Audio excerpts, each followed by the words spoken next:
Have you ever heard the sound of freedom?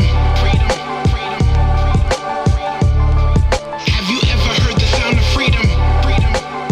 You're listening to The Flip Side with Noah Filipiak, connecting the reality of the gospel to the grit of life.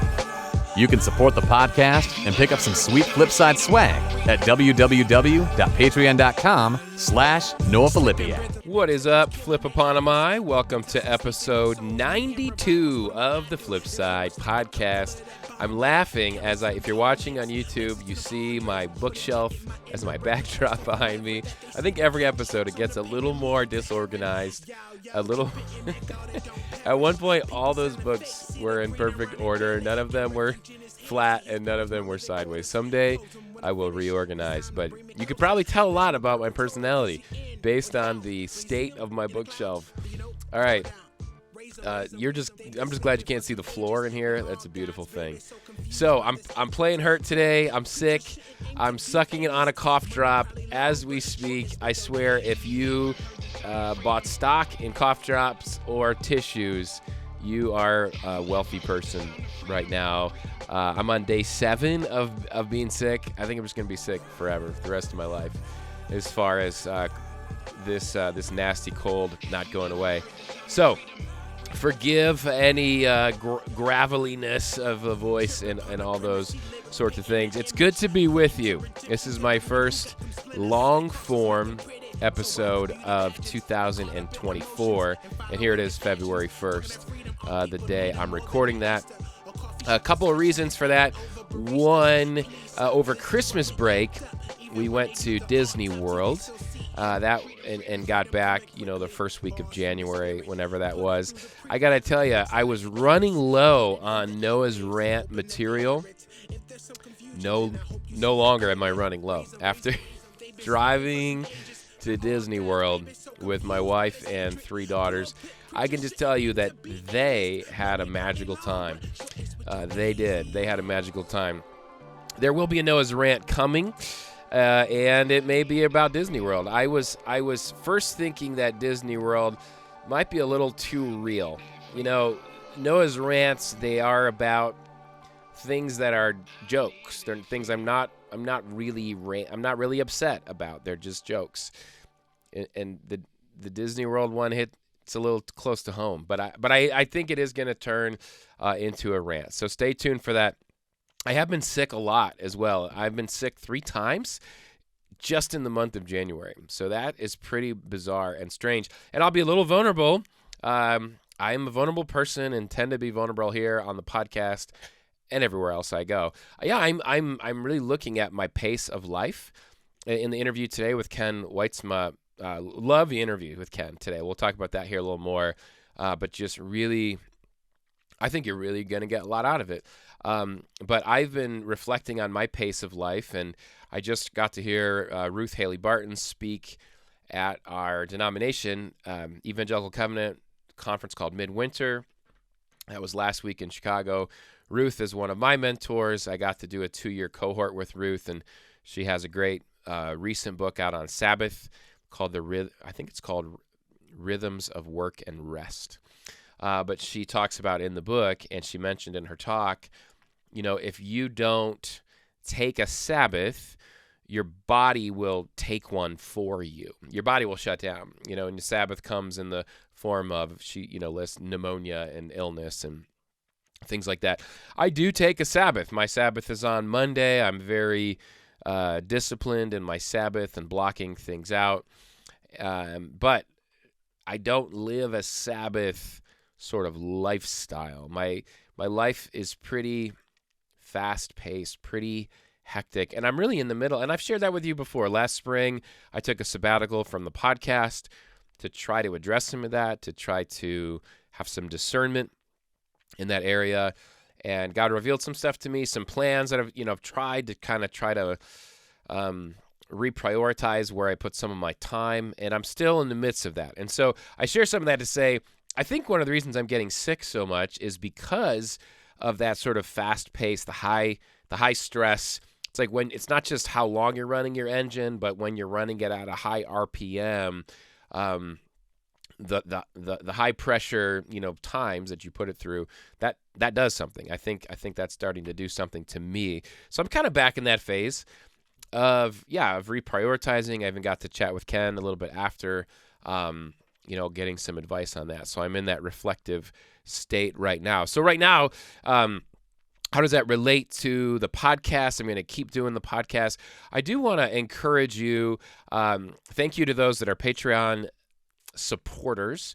For those that are not, I'm just going to ask that you'd consider it. I just did my taxes, so I am not a detailed person.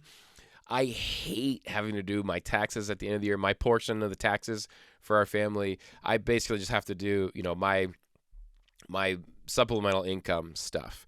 And just to be clear, I'm 3/4 time at my church as far as my salary, and my goal is to go about half time at my church, and to bring in a co-pastor and have shared leadership, and to share the responsibilities of pastoring a church, because I have a lot of other things that I'm doing and responsible for, and probably too many, and I'm trying to work through that right now. But I am working on writing. The podcast is one of those things that relates to writing, and have some writing projects that I am really, really, really excited about. I have a devotional on the Psalms that is, I don't know for sure, but it has a very good chance of getting published, and it is raw and real, and it has really helped me, and I think it's going to help a lot of people. I have a teen edition of Beyond the Battle that's ready to come out soon, that I'm indie publishing, self-publishing. It's 60 pages, which is intentional length that teens might read. It's for guys and girls, and it walks through sex and pornography. And I've gotten really good feedback from teens on it, and I think it's going to really, really help a lot of people. And my baby, my hobby, the thing that I get tons of joy out of is a science fiction novel that I've been working on. And really, that's been fun. I mean working on. Like, I started it as a hobby because my brothers, my two older brothers, they encouraged me to have a hobby, and that was it. And I've just really, really, really, really liked writing that book, and I'm going to try to get it published. All that to say, I'm asking for your support. I'm just asking that you might consider to becoming a Patreon supporter, which will allow me to keep doing the podcast. And to, when I was doing my taxes, my point was, I realized my income, my expenses for this supplemental stuff, I'm not making enough to justify the energy and effort that I'm putting into it, where I'm literally sick because I'm wearing my body down, to that point, along with the other things that I'm doing. So what I'm trying to do is make these be more like a job, to be more like a job, and to have a space in my life for them. It's part of my income, part of my primary income. It's not just bonus, on top. But I want to be half-time at my church, and that way I can then really commit half of my time to doing this instead of trying to do more than one. If you do the fractions, you can't just keep adding time onto what would be already a full-time job. So patreon.com/Noah Filipiak. We were at 15. Remember, I did the handlebar mustache to celebrate. That was a big deal. I did it for a week. I preached in it. And then I set a goal for 25. Well, we have regressed. The flip side has regressed. So we're down to 12, which is okay. I celebrate. I thank you. We're down to 12. But so if you want to join the team, please do. I am going to actually, I have currently some interviews lined up for the next month or two. But after that, I'm going to do one episode a month. I think right now, with what I'm bringing in on Patreon, and with the time and energy that I have, that's where I'm going to be, is one episode a month rather than the two that I've been trying to put out per month. I'll still be doing 5-minute flips as the Lord puts things on my heart. Those are quick and easy, and I will still be doing Noah's Rants periodically as well. But one long-form episode a month will be kind of the current pace for the level of Patreon support that is there to sort of make this something sustainable that I can do. And my goal, let's say if we got to 25 patrons, again, it depends on how much each person is doing. Shout out, I won't mention name, but you know who you are. One of my patrons just doubled their support today. So I also really appreciate that, and that goes a long way. But if we can get up to 25, that'll allow me to, again, it's about allotting the hours and my responsibilities to be able to do this and to invest in this more at a pace where it's part of my vocation. So thanks for hanging in there with me.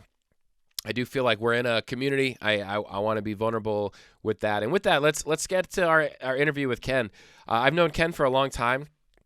Ken and I went on a vision trip to Haiti, not together. I mean, I met him there. I went independently, supporting World Relief, which is a great organization. Check out worldrelief.org.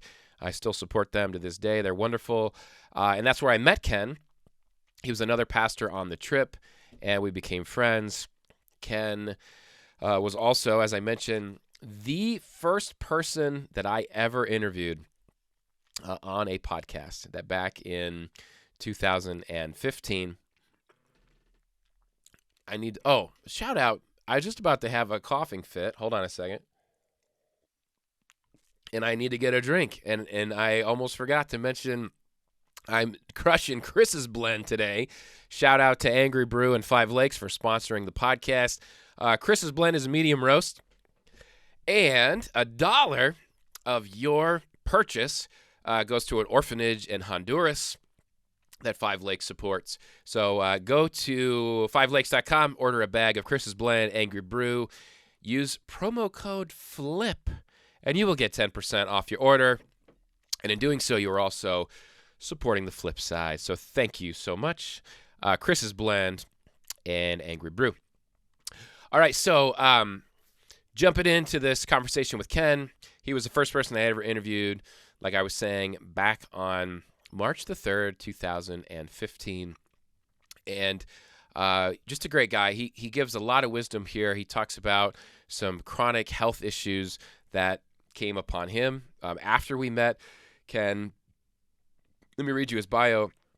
Ken is a pastor, entrepreneur, and thought leader. He's the founder of the Justice Conference, and he is the author of Pursuing Justice, The Grand Paradox, Create versus Copy, Redeeming How We Talk, The Myth of Equality, which was named as one of the top 5 religion books of 2017 by the Publishers Weekly. Ken lives in Newberg, Oregon, with his wife, Tamara, and their 4 daughters. Ken's story arc, I really appreciate his humility and his vulnerability to share. Really high-performing, high-achieving guy. Running the... I'm sorry. I'm cleaning my shirt off here as I sit here. He's running the Justice Conference, Kilns College. He's a church planner, Antioch Church in Bend, Oregon. The church is booming, very large church plant. He's publishing books left and right. And then he gets diagnosed with Crohn's disease and really has to slow down his pace of life. And his pace of life is very different now. He's still pastoring, but at a much smaller scale and a much smaller pace. And just really thankful for his wisdom, both in what he shared in the interview as well as getting to chat a bit after. So with that, let's jump in to this conversation. I think it's something that's really going to encourage a lot of people. And here we go. Ken Wytsma. You ever heard the sound of freedom? Have you ever heard the sound of freedom? All right. Well, welcome to the Flip Side Podcast. Ken Wytsma, great to have you. Thanks, man. Glad to be here. So, Ken, I don't know if you realize this. You've walked around now since 2015. I can't do the math. It was 8 years ago. 9 years ago. See, I couldn't do the math. You were my first ever podcast interview that I ever did in my entire life. March 3rd, 2015. No way. Didn't And know. here you are. You're back. Yeah, you've been podcasting since they birthed podcasts. Since they birthed podcasting. Yes, my follower numbers wouldn't show that. But I have changed podcasts like 5 times. I think I need to talk to like my psychologist about that. That I'm Yeah. on my You're fifth you're podcast. you're a serial podcaster. I have the same wife, so that's good. I am, I think, on my fifth podcast. But yes, if listeners want, they can go back in the archive. I'm too embarrassed to listen to it. I can't, but it is on this feed. I kept all those episodes. You Yeah. can go back to number. It's like the first comic book. If you had like the first, Spider-Man comic, it'd be worth a lot. Well, that conversation, while I I'd can't, probably be embarrassed if I listened to it too. So, we probably both would be embarrassed. yep. But it's there. It's out there. So, um, can you catch us up, me up, listeners up, catch us up on what you were doing back in 2015 or thereabouts, and or just the years leading up to that. What life looked like then, what ministry looked like then, versus now, 2024.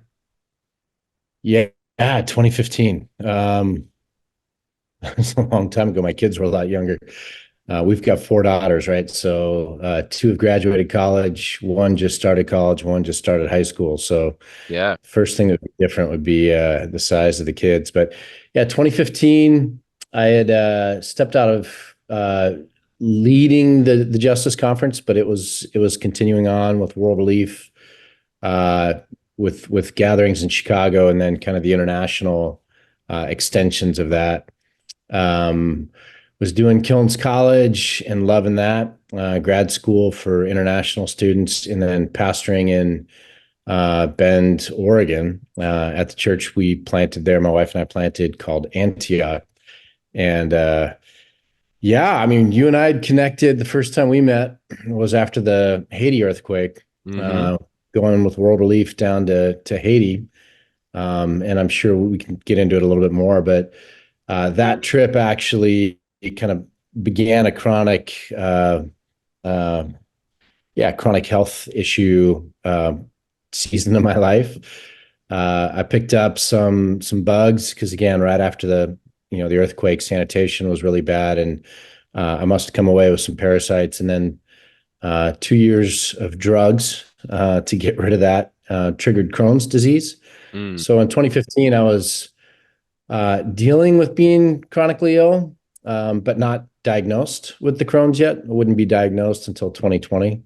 But anyone that knew me in 2015 would have known how high maintenance I was with regard to food, Mm. with everything else. And I think that was a season of my life when I was still struggling, trying to run as fast as I had tried to run in Mm. my 20s and 30s, but with my body slowly breaking down underneath me. And so I think I was really feeling that tension. And that's also probably when some of the significant sleep issues in my life began. And was also doing a good bit of international travel. So the beginning of Ambien, which is kind of its own chapter in my life that I had to go to recovery for. Mm. And again, chronic illness, autoimmune, and how that affects sleep, and what you do to try to get through the night. Kind of quite a journey. I was also beginning to write a book on race in America, history, theology of race in America, that came out in 2017, called The Myth of Equality. But in 2015 is kind of when that chapter began. And that that became a pretty significant piece of my story, and just getting to experience how justice was something most evangelicals could jump to. But as soon as you switched and started talking about race, Mm. all of a sudden it got very different. Yeah. And the phrase "white fragility," right, is probably the thing that captures it best. But getting to experience that in my ministry, people leaving my church, in my life, with people just online and through email kind of Oof. coming at me. So yeah, was a interesting chapter, but yeah, a lot was going on in 2015. A lot of that is different now. So Dude, yeah, there's like 5 questions that I already have written out that you touched on. And so thank you for sharing, by the way, man. Yeah, just thanks for being vulnerable with your story.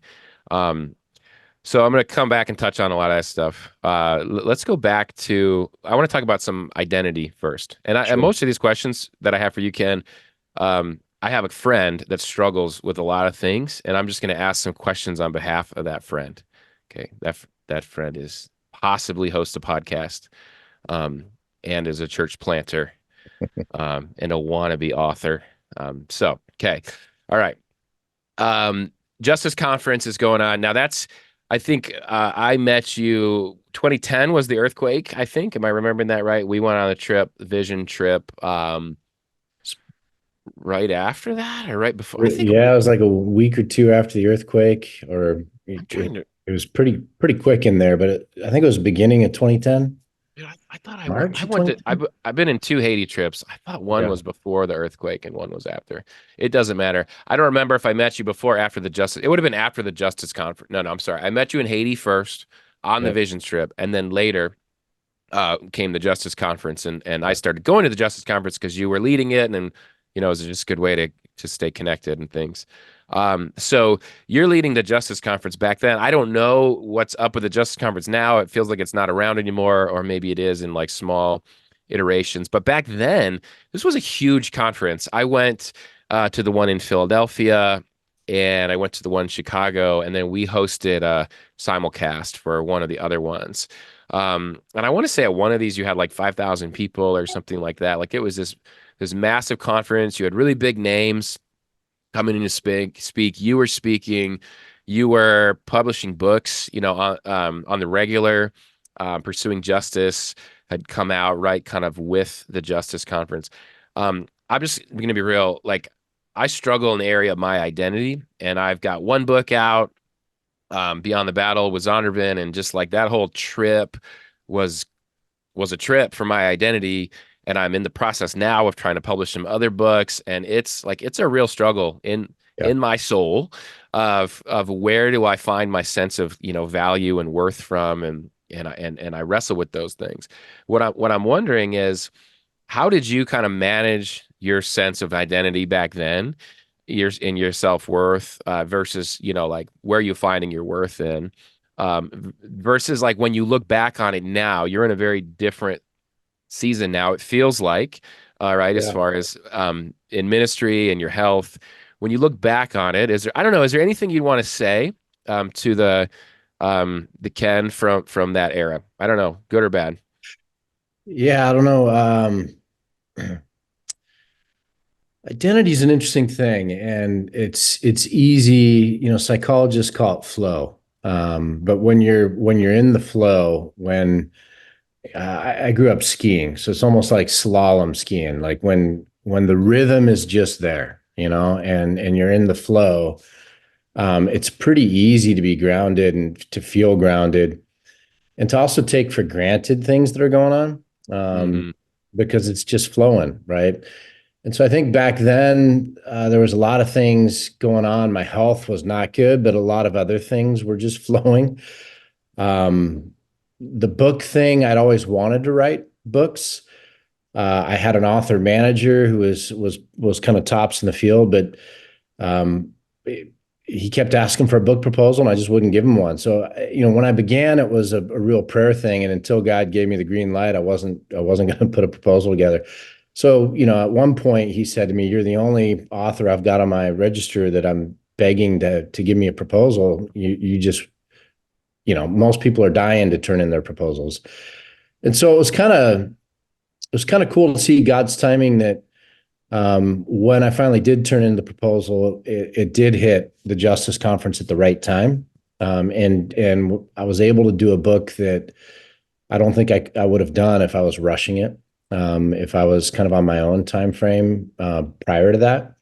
Uh, and so it felt good, and it was a win. But I'm also doing a book proposal right now on sleep, Mm, kind of theology of sleep, and I'm right back at square one, right? I got rid of mm, my Facebook years ago. I deactivated it, and then I couldn't figure out how to reactivate it, but hmm. it's gone now. And I'm not on social media, and so you've experienced it. I know you have, but the economics that drive these different things uh, they're attached to platform and sales. They're not attached to Totally.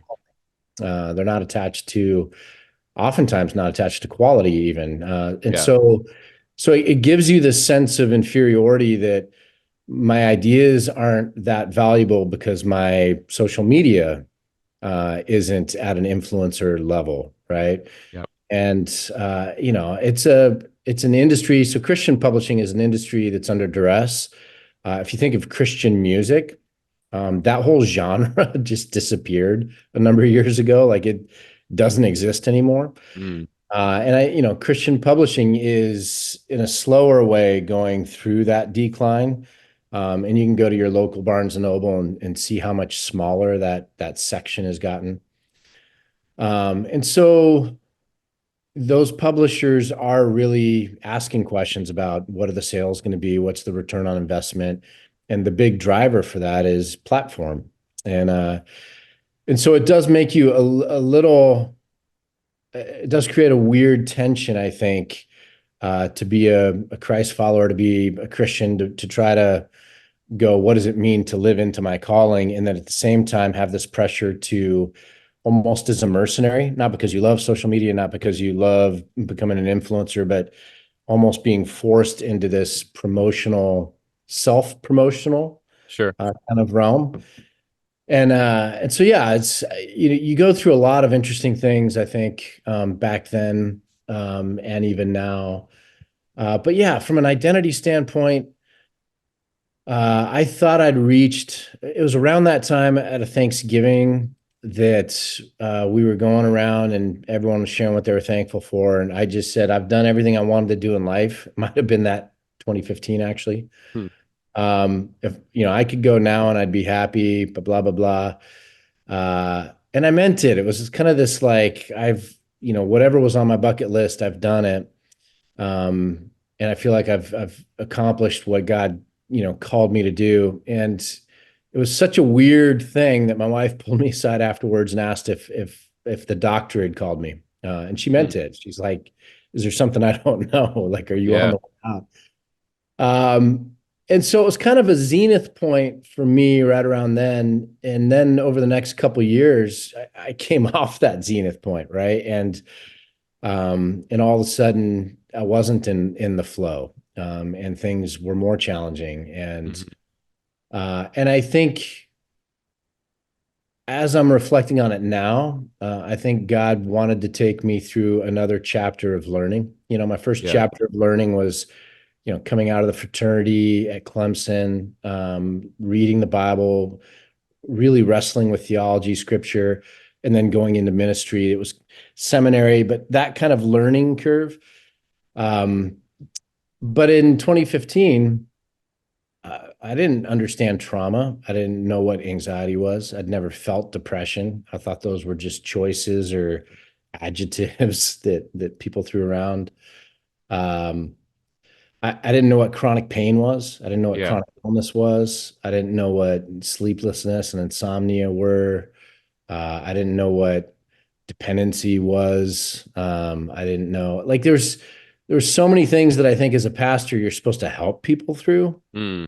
that I was completely ignorant to. And so I was good maybe at teaching, or I was good maybe at speaking, or I was good at visionizing and kind of ideation and leading in that way.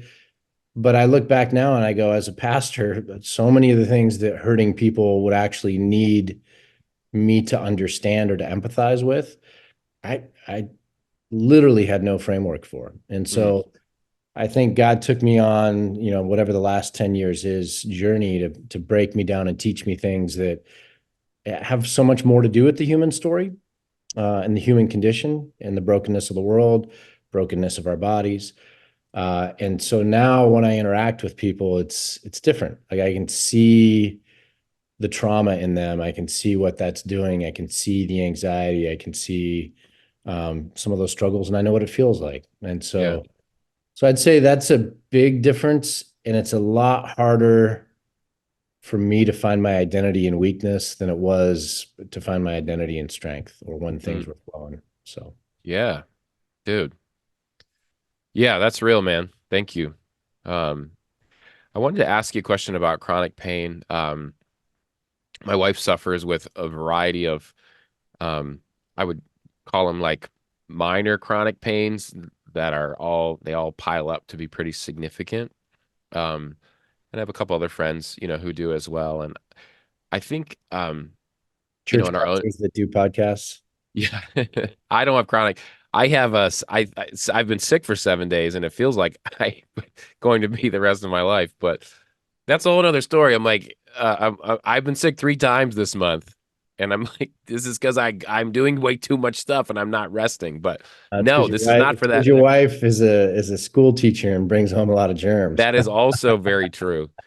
She teaches like 500 elementary school kids because she's a music teacher, so she gets every germ that Yep. exists. That is very true. Um, that's so funny. No, this I do not have chronic pain yet, but my wife does, and so we wrestle with that in our prayer life. Um, and as a pastor, I wrestle with it as I try to walk with people, right, that have chronic pain. And I think a lot of people don't understand chronic pain. Like people that don't have it don't understand it. Um, you pray, God take this away, and it doesn't go away. Um, and it's not maybe an obvious, not to diminish those that have obvious maybe disabilities or something. But it can feel like it's something you're carrying Yeah. that nobody else knows about. You're carrying it can be pretty isolating, pretty. I'm just wondering what that you've touched on it some, and thank you, but what has that journey been like for you, like in your prayer life and your walk with God? You've prayed that God would take this away, and He hasn't. And just what do you do with that? Like, how does it shape your theology of prayer, theology of suffering, which I think we do really poor at, in the West, in our theology, right? Just how has that shaped you? And maybe what would you say to those listening who are struggling, with chronic pain and all the ways that that connects to their faith and relationship to God? Yeah, it's interesting you say theology of suffering because in Pursuing Justice, I have a whole chapter on theology of Hmm. suffering. Yeah, And I think, I was talking about it and, right. pastors learn the most by teaching, right? Like it seems like if we're going to teach something, God makes us learn it on Yeah, that dude. Sunday, that week. So yeah, maybe God put me into some suffering so that I would actually understand the theology of suffering. Um, yeah, I would say my two biggest theological insights that aren't kapow, they're not earth shattering, but that I've kind of deeply come to wrestle with and try to wrap my mind around is one that everybody in America is all. I believe all Christians. I'm going to say it just in the extreme. Nothing's 100% zero, but Christianity in America is hopelessly tangled up with the prosperity gospel. Mm, Um, and we don't know it, right? And so the reason we don't know it is there's the prosperity gospel where pastors have gold toilet seats, fly around in jets, and ask for money all the time. And so it's easy to point at that and go, "That's the prosperity gospel. I'm not that." But Christianity in America has this fallacy that if we're following God, things are going to get better, better, better, better. That if we are obedient, we're going to be blessed, blessed, blessed, blessed. And that kind of marries to our idea of the American dream, that everything is going to go from bad to better, if we're following God, if we're doing the right things. And that's a prosperity gospel. It's prosperity is going to come to me because I'm following Jesus. And it's heresy, right? Like yeah. Jesus promised suffering. I mean, we don't need to go any further than that, but we can. I mean, Moses suffered, Job suffered, Paul suffered, and Yeah. talked about sharing in the sufferings of Jesus. Everyone's going to die, and we're going to die by, either, chronic illness that slowly builds up and we deal with all the pain along the way, or a cancer that comes and ravages our body. But there is no idea of this infinite better, better, better. It's just a complete fallacy. But yet I don't think if we saw it in writing that we might agree with it, but internally, Yeah. that's what we're patterned to think and feel. And so I think pastors believe it because we're kind of at the forefront of faith. It's our business, and we've made it our calling and our career. We've given our life to it, and so I think the temptation is even more so there. Even Mm, in Scripture, it says, double blessing to those that have more shall be given. And so I think pastors almost buy into the lie more than your regular person in the congregation. And so, yeah, I think I've begun to really try to untangle how much I was living a lie theologically, mm, that I was entitled to yeah. blessing upon blessing. Um, and that goes with the second kind of theological thing, and that's that I always preached about waiting on the Lord. I mean, it's such a part of the Old Testament theology, this idea of Yeah. waiting on the Lord, which implies that there's going to be long seasons where God is silent, where God is hidden, where God's not speaking because it's not the right time yet. Um, we think every time we go to talk to God, he should be giving us answers uh, Mm, and resolving our problems. And God goes, no, this problem is going to resolve in 3 years in a totally different way. There's nothing I can talk to you about with regard to that right now. All you get is me.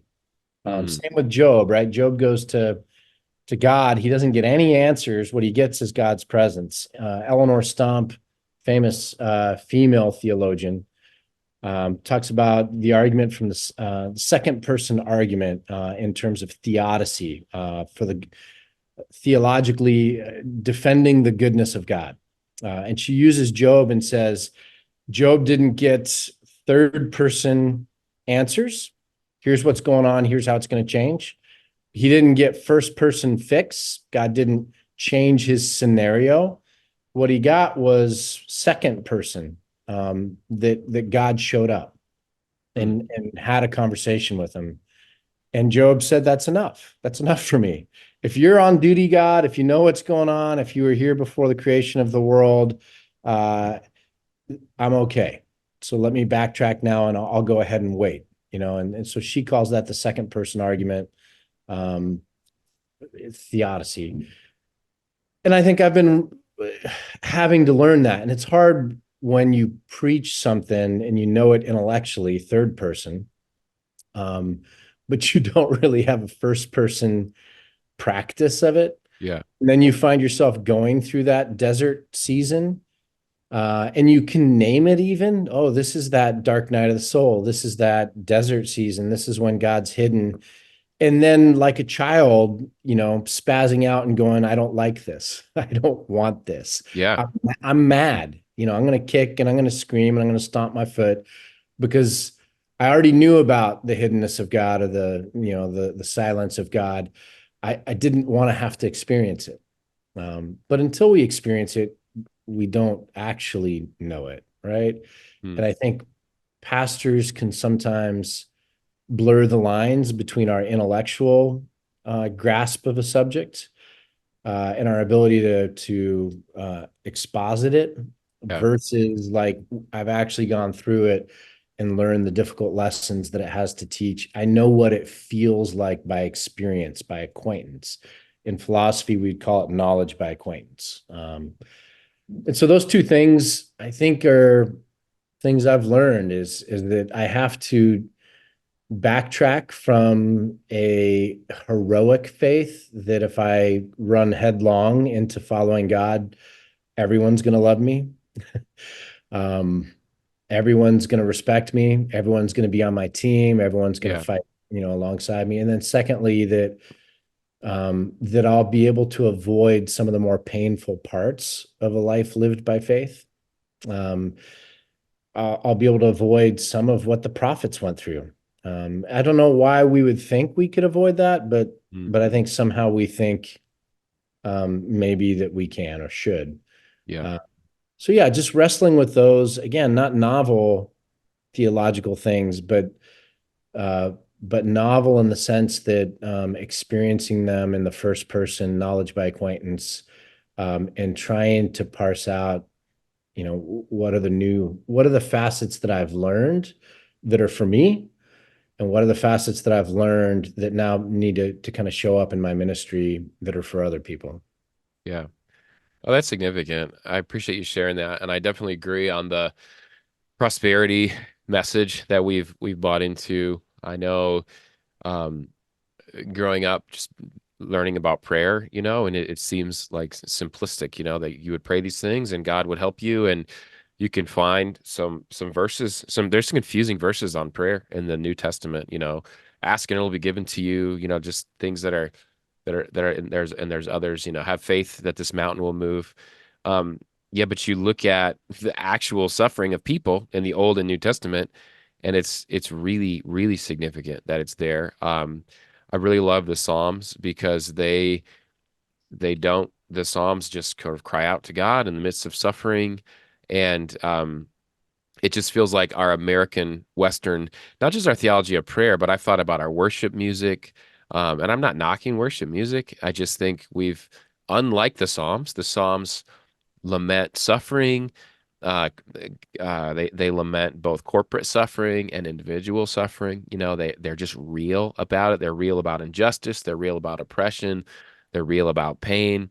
And it feels like we in the American church, we're trying to sell a product. Like we want to sell you Jesus, and we have to make him sound as good as we can. So we're not gonna act like that stuff's part of the deal. But man, as I get older and as I do more and more ministry, and I have friends who leave their faith, friends whose faith has just shattered.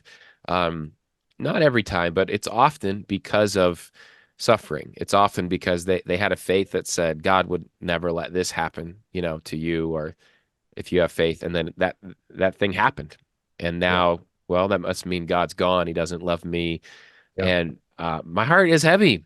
My heart is heavy for that. And I feel like, and you might be able to speak to this better than me. With you worked much more extensively with World Relief, but around the world, global theology, I feel like most other cultures around the world have a much stronger theology of suffering because they've had to experience it and they've had to reconcile that with God's love and his mercy and his goodness, and so they're able to have a strong faith in the midst of suffering, whereas Yeah. we don't, because we haven't had that as a part of our theology.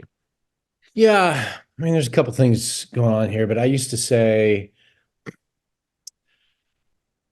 um, if you accept Jesus, thinking that suffering isn't a part of the problem or a part of the formula or the equation or the transaction, very much in this revival sense. I'm going to come forward. I'm going to pray a prayer. I get Yeah. to receive Jesus, and that's that. And then I get these promises of blessing. So now I've gotten Jesus, and then I go forward 5 years, 10 years, and then all of a sudden my life falls apart.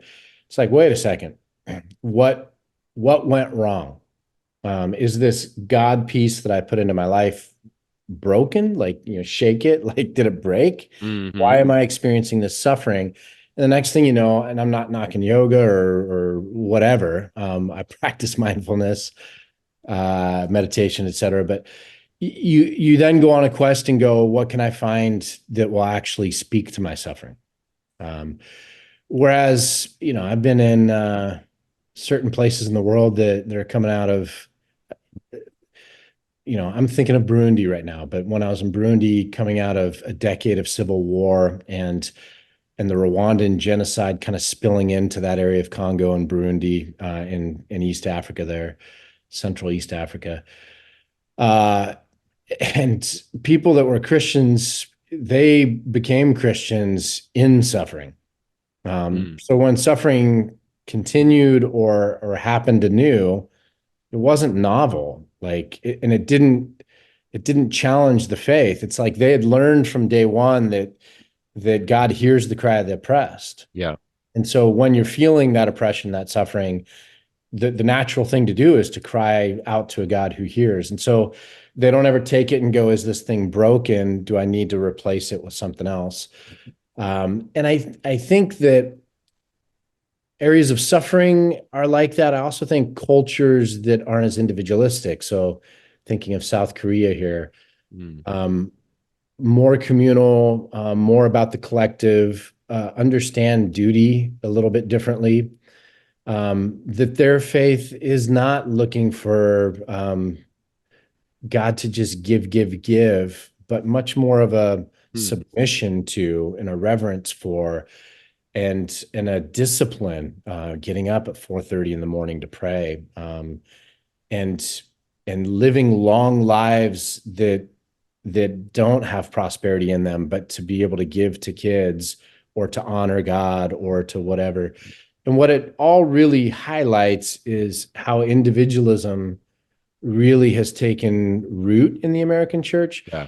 Individualism slash pragmatism, they're different things, but those two things, individualism and pragmatism, are the two unique things that American philosophy gave to the world of philosophy.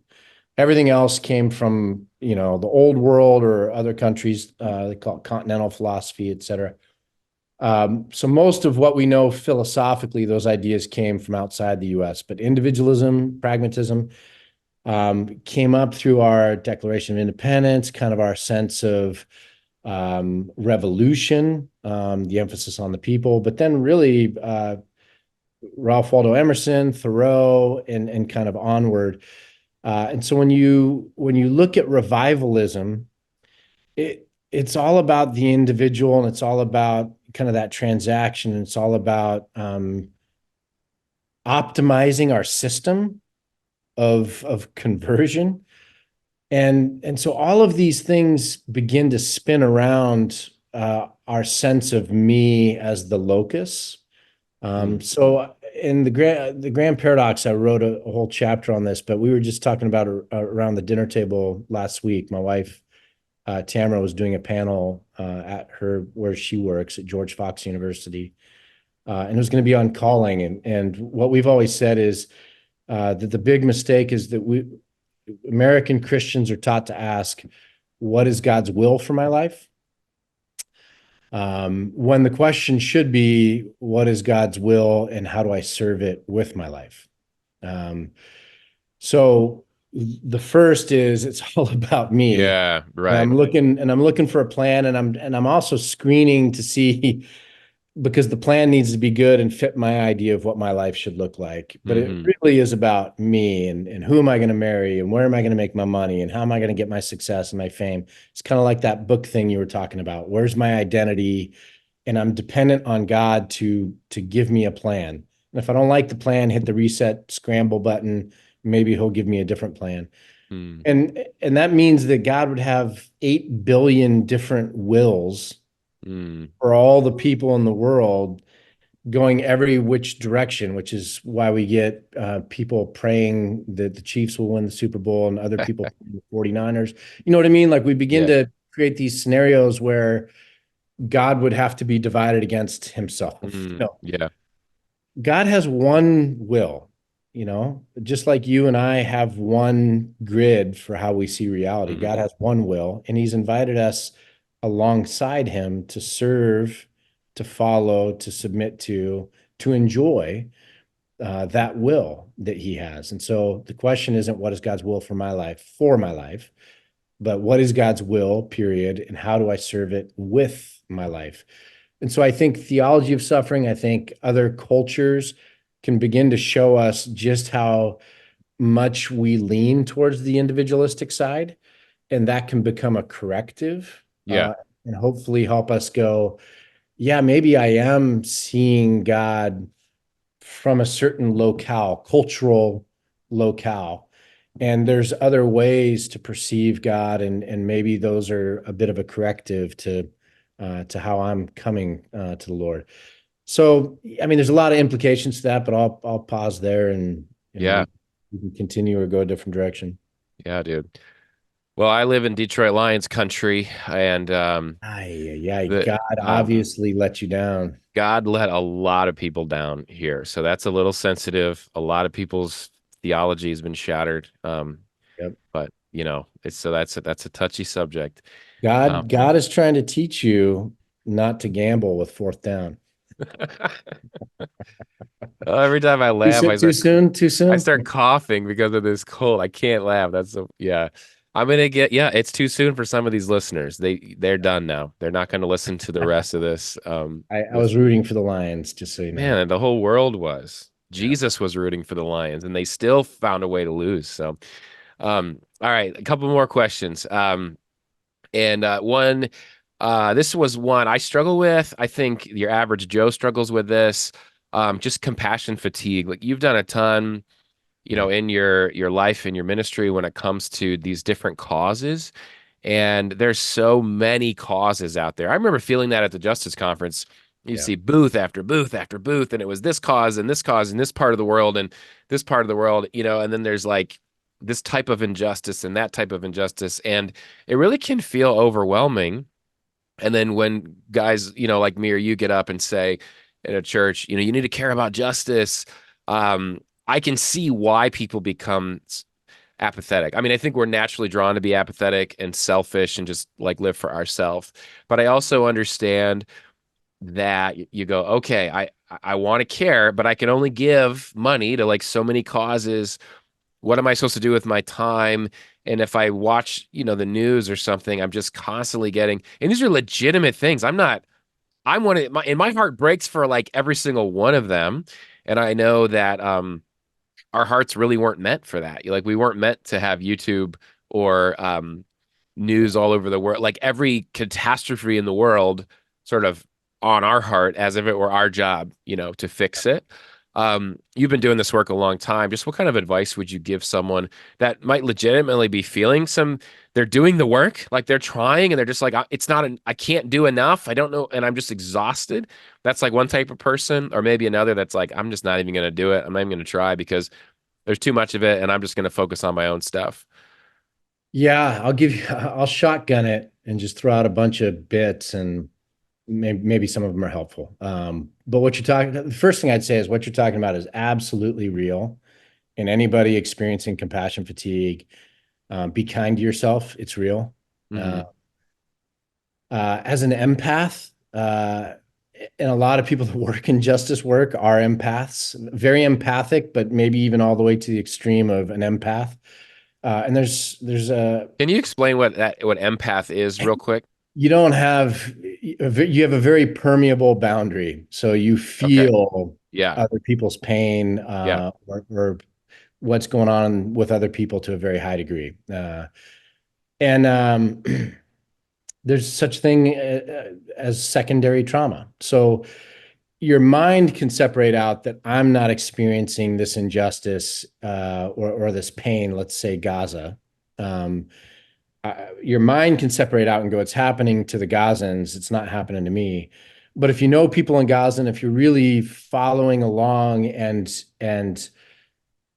keeping up with that pain, your body doesn't know that it's not Mm. your. And so it's secondary trauma. I'm not experiencing the trauma, but my body is being buffeted by that trauma. And that is a significant thing. And given enough time, it can lead to anxiety, panic attacks, depression, etc., just as if you were being traumatized yourself. And I know plenty of people in the justice spaces, nonprofit spaces, that all of a sudden were having panic attacks and had no idea why, right? Mm. Um, so you have to take care of yourself, because our bodies, uh, it's not a infinitely renewable resource. Yeah. It's good. And so Sabbath is a bit, we could get into the scriptural things that are supposed to keep us, I think, grounded, but we need to pay attention to that. Philosophically, I think what you are articulating is something I've been wrestling a lot with, which is, we have the omniscience of God. God Mm. knows everything, and the omnipotence of God. God is all powerful, right? And He's the supreme being in that. Um, what has happened with the internet and then social media is, within a 2 hour span, I can drop into every Totally. major traumatic situation going on in the world. I can bounce from Ukraine to Gaza to the inner city, to the homeless in Portland, to sexual violence. You know what I mean? Like I can in a 2 hour period make myself aware with pictures, Mm. the reality of trauma, people dying in the world, being abused in the world. So what it does is internet, social media, everything else has given me a piece of the omniscience of God without the corresponding Mm. power, Yeah.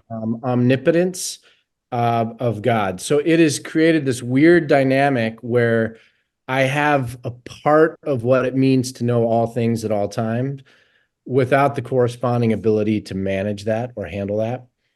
And that's why young people, mental health wise, I mean, this is one of the reasons young people mental health wise are just blasted out, and the numbers are going haywire. And you've got Congress drilling into the big tech companies and social media companies, Yeah. because we don't we're not designed to be able to live in this imbalance. So when you ask about compassion fatigue, it's a very real thing, and I think it needs to be monitored, and I think we need Sabbaths from it. I also think compassion fatigue shows up most in suburban American Christians. And the way I talked about it in an article once was if you live where the trauma is, it is your story. It is your life. It's your friend's life. You guys are in it together. There's solidarity. There's pain, but there's also solidarity. There's trauma, but there's also trauma bonding. And it's awful, but you're in it and it's your story. Whereas a suburban Christian that just hears about an issue, takes on a cause, joins a nonprofit, whatever, Yeah. it's not their life. It's not their story. It's not what they do during their day. The people that they know aren't involved in it. So what I liken it to is like a commute, and you know a little bit about this. Hmm. But it's a commute where you have to Mm. go from where you are to where, say, the cause is. Yeah. And over time, that commute, like any commute, wears you out, right? So if Mm. you live in the outskirts of LA and you're driving back and forth in that traffic every day, you burn out on it, right? And when you're having to step out of your normal flow or life to go be compassionate and then commute back, Mm. and you're not really in the community that's forming the trauma bonds. You're not, all the people in your life, family, friends aren't there with you doing it. It's a choice, which means you're always dealing with this tension of maybe I should just not choose to commute in today, or maybe I should stay in bed, Yeah. like we would do with any commute. Uh, so I begin to liken compassion fatigue to kind of like a burnout with a commute.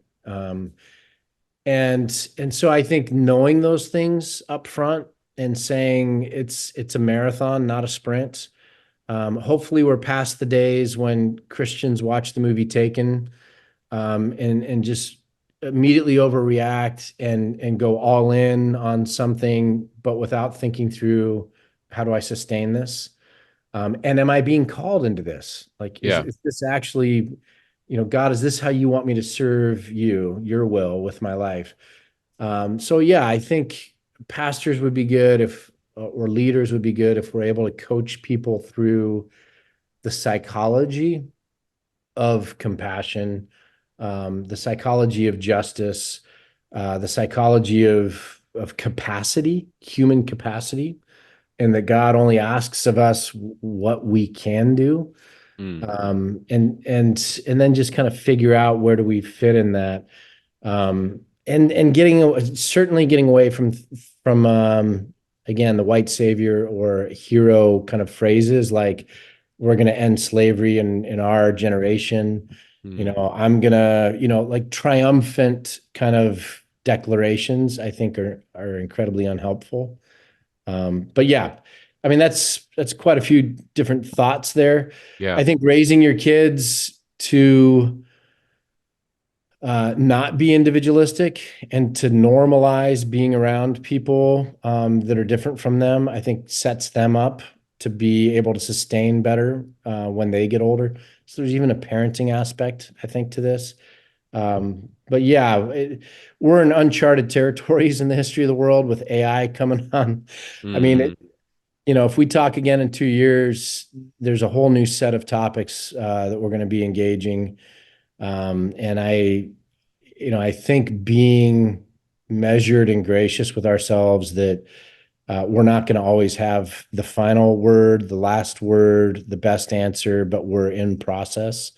We're sojourning and doing the best we can as we walk through this life. I think is helpful to keep us from overdoing it, Yeah. burning out, and then coming all the way back to square one. So hopefully going in a measured way. Yeah. Well, thank you. That's super helpful. Let me get you out of here on this. I don't know if it's the only thing you're doing now, but I like how you've done a lot and you've settled in. Your pace is different now. Tell us about the passage immigration law, religious workers visa that you're doing, that you're working on. Just tell us what that is, and if there's ways listeners can just kind of help spread the word on that, maybe to their pastors or anything like that. Yeah, I mean, so immigration, I just spoke on it this past Sunday. I asked the congregation, how many of them were born in the town where we were meeting, and not a single hand went up. So the reality is we're all migrants. Mm. Everybody migrates, period. Immigration just means you're going across an international border, but you're migrating across an international border. But we all migrate, and we have reasons for doing it. We're in a challenging situation, and we're going to try and go to what we think is a better situation.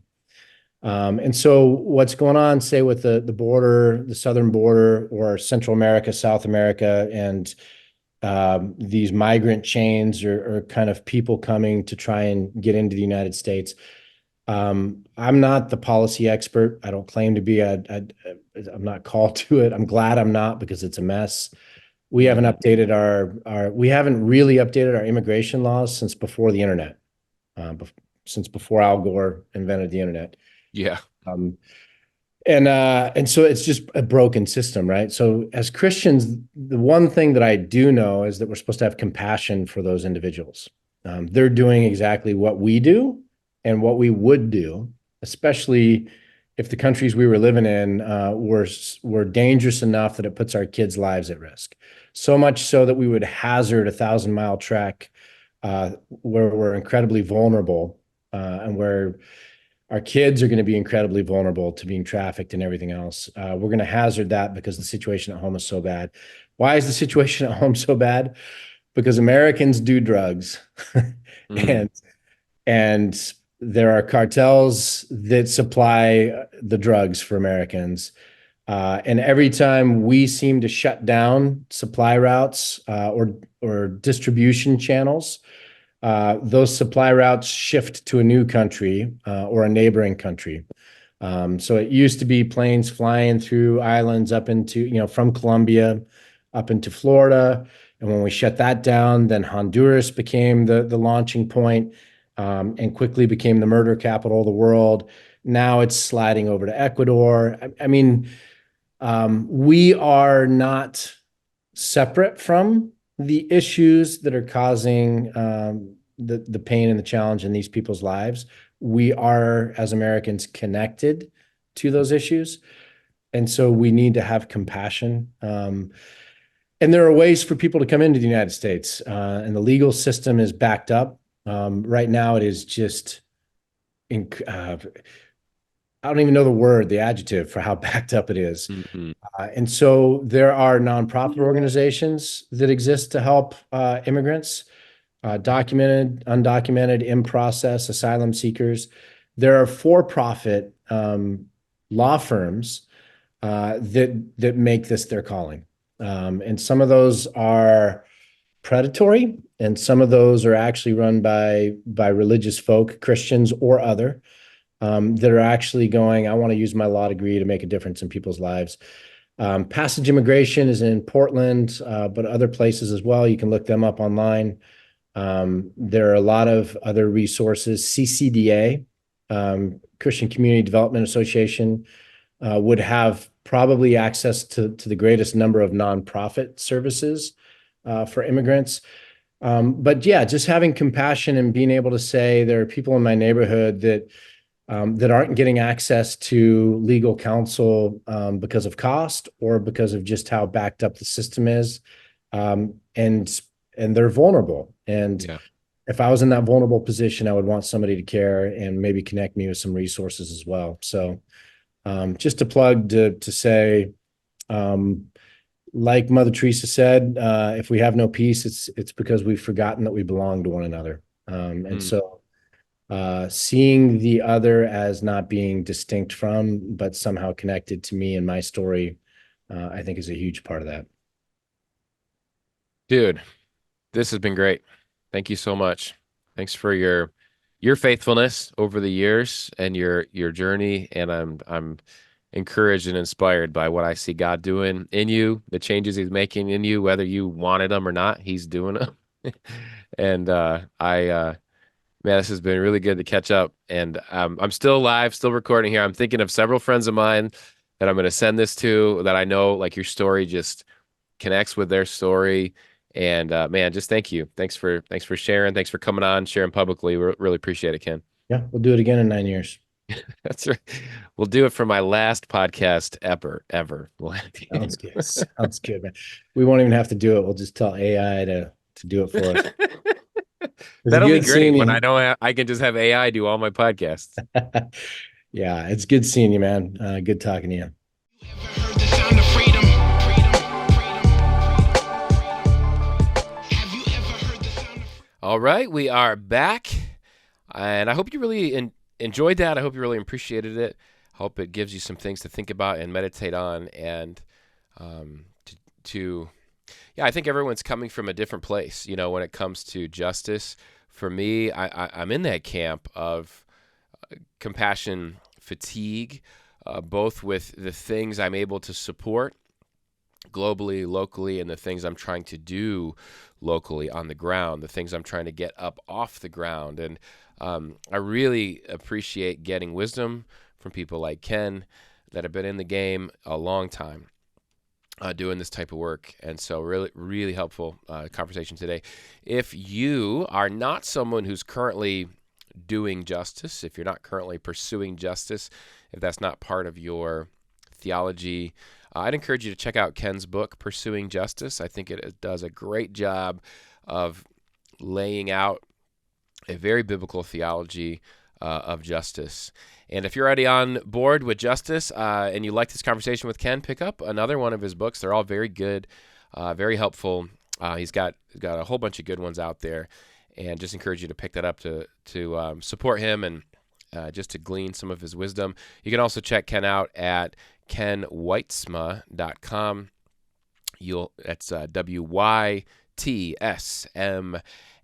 So another big thanks to Ken for coming on to the show, and a big thanks to you for listening, for watching. If you're watching on YouTube, I just really appreciate it. And again, I won't repeat the whole intro, but if you're able to support the podcast, patreon.com/Noah Filipiak, your support goes a long way. If this podcast is helpful in your life and you're able to support it, that would be awesome. Thank you so much for watching. Thank you so much for listening. I will see you next time on The Flip Side. The Flip Side with Noah Filipiak is a Beyond Ministries production. Copyright Noah Filipiak. www.noahfilipiak.com. Theme music by Kyle Lake at K-Lake Music. Used with permission. Please leave a review on Apple Podcasts and subscribe wherever podcasts are found. It's time to bring me closer. There's no purgatory, cause you're in or you're out. When you see them in the clouds, then you know it's going down. Raise them, raise them, raise them. They've been sleeping for some ages. Now all God's babies so confused by this hatred. Pulpit preachers shouldn't aim to be A-list. Money probably long, but short is what your days.